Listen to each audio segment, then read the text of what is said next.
and welcome to my channel, AB Make It Artwork, where we do what we do to make that artwork for you.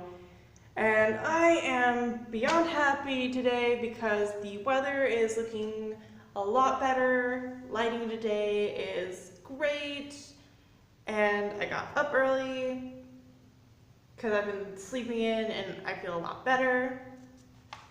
Today's feeling like a really good day. And yeah, welcome to log day 10 of the Sketchbook Slam Challenge and Inktober. As you probably recall, we left off on the emoting faces, and I think today might be one of those days that I might go into a story time during the time-lapse video of me drawing. Yes, I got to record drawing footage today, so I'm very happy about that.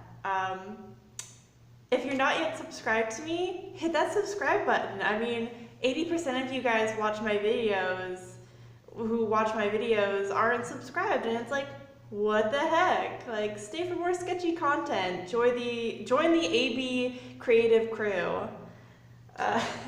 It sounds silly, but maybe we'll vote on that later on my Instagram. And I don't know, share the love, share the creativity, give it a thumbs up, whoop, whoop, whoop, thumbs up.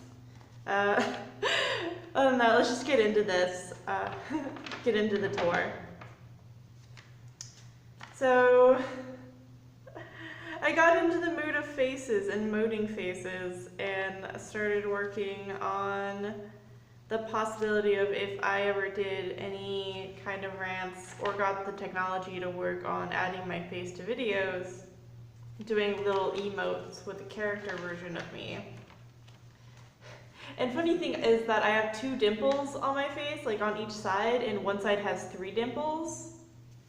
So that's what that's about. I was also playing around with ink and coloring with brushes. Something along the lines of these kind of brushes, and then just doing that. I recently got my whiteout, my pot of whiteout, which I was surprised because it's like an itty bitty jar. So I guess I was a little surprised. Silhouette mannequins. Me doing some inky wolves. Yeah. On day 10 of the Lana J art prompts, the prompt was wolf and dianthus. And dianthus was a pretty simple flower, so it was really nice. And wolves are my favorite creature. They are my favorite animal, and I just love them so much. And I love learning about folklore, like wolves. If you look into Native American, folklore or folk tales, wolves tend to be medicinal totems. Like, they're very earth connected, they know the herbs, they know how to heal and guide, and they're very family oriented. And one of my personal spirit guides happens to be a wolf, so I love them. I love them so much. I was bored and I was drawing furniture and other things around me within my vicinity.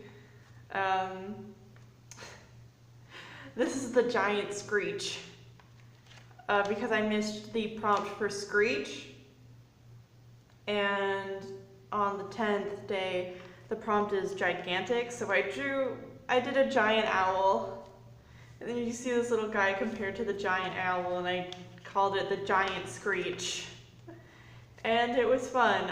Ink washes, Uniball gel pen, Uniball Signo gel pen. Ah! Got stuck to the bottom.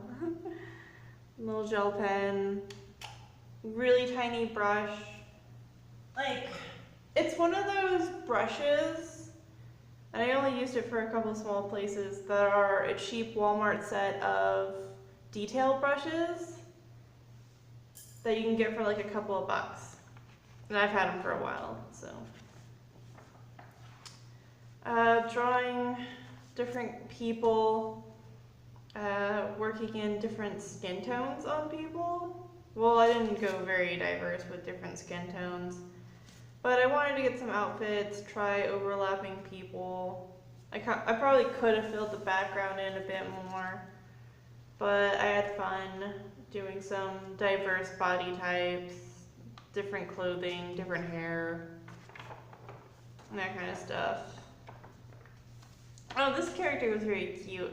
I like how she came out. I was using a Sakura Micron in red and in black, and the red one was in 01, and the black was in 08. Because when other time am I going to use a giant old marker to just draw stuff?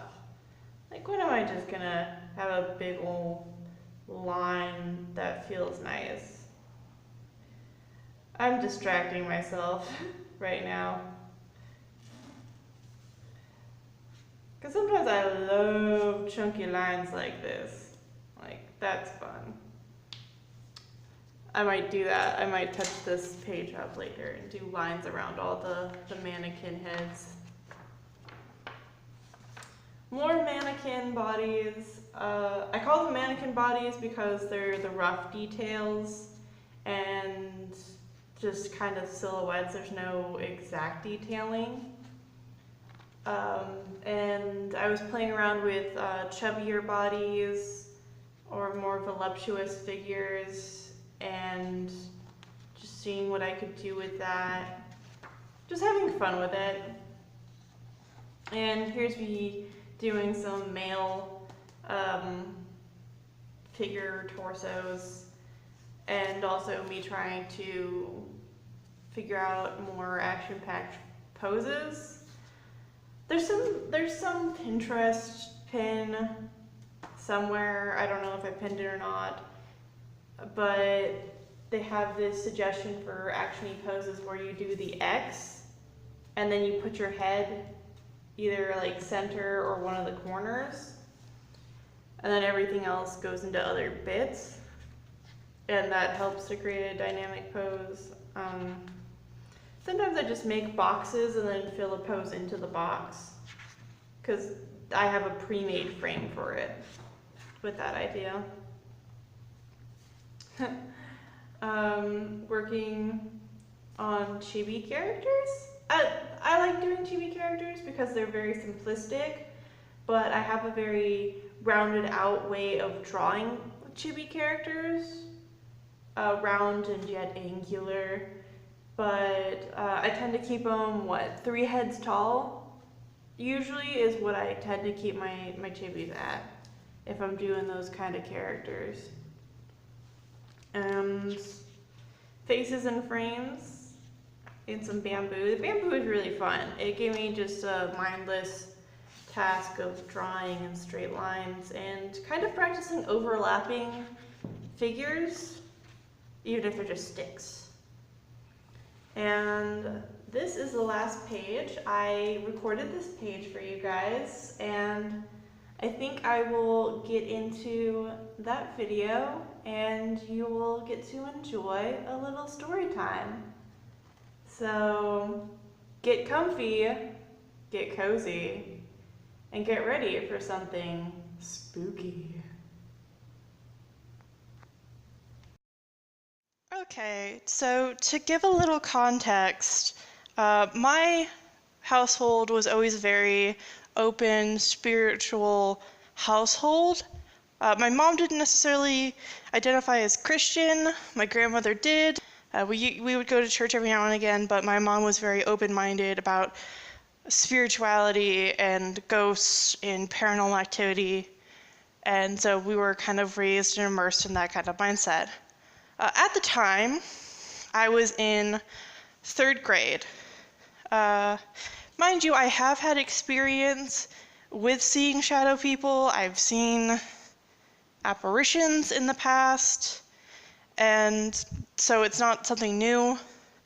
But on this day in 3rd grade, I was playing my guy pals, my boy buddies, and we were going to do some fantasy, pretend play, Lord of the Rings stuff. And so I decided that I'm going to focus really hard. I'm going to close my eyes and focus really hard on pretending. And I did. And at the moment, I didn't realize that what I was doing was grounding myself to be in a more aware state. But now I do understand that taking time to like focus and become more aware, that's what I was doing. And so I'm sitting there, I'm focusing on like, okay, I'm gonna keep my mind open, and we're gonna do fantasy stuff, and I'm gonna immerse myself. And when I open my eyes, I see a man in the playground.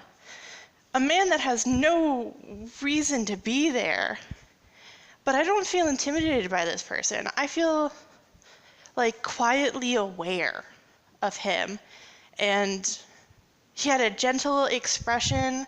He was wearing one of those white sailor uniforms, like an older one. And I remember that the oddest thing about him is that, like, but on his forehead there was a black dot. And I thought, that's weird. Like, what is this weird man doing here? What? And so I stare at him for like a good minute, kind of confused, and then I blink and he's gone. He's gone. I'm like, whoa, what just happened? Okay. Then my friends kind of distract me and it's like, hey, let's go play. And so we play. And I go about my school day the rest of the day as usual, because kid, you're in 3rd grade, you don't really think about it too hard.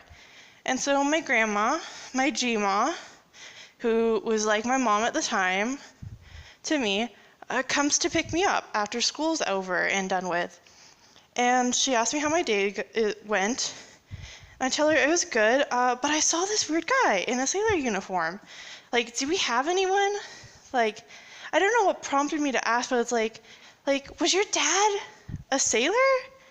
She's like, yeah, your great-grandpa was a sailor, my dad was a sailor. And I was like, did he ever have anything weird happen to his head? And she seemed a bit weirded out because she mentions to me that he died of brain cancer. And I do not know what prompted me to say this, but I looked to my G-ma and I said, well, he just wants you to know that he loves you very much and that everything's okay. That everything's okay. And I think my grandmother was surprised. Like, she didn't know where this was coming from or why, but she seemed surprised, and I don't know what her expression was because she looked away from me.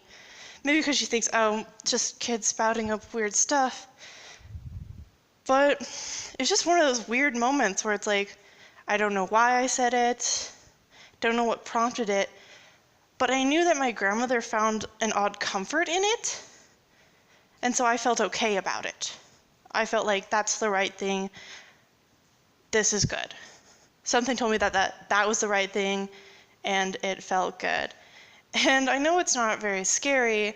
Maybe I'll talk about more creepy experiences in the next video if you guys like these creepy like story times. Because I have seen plenty of shadow people in the past and other apparitions. Like, there used to be a ghost girl that used to walk up and down the walkway to the house. But that's a story for another time. So keep it spooky. And remember to do what you do to make that artwork for you.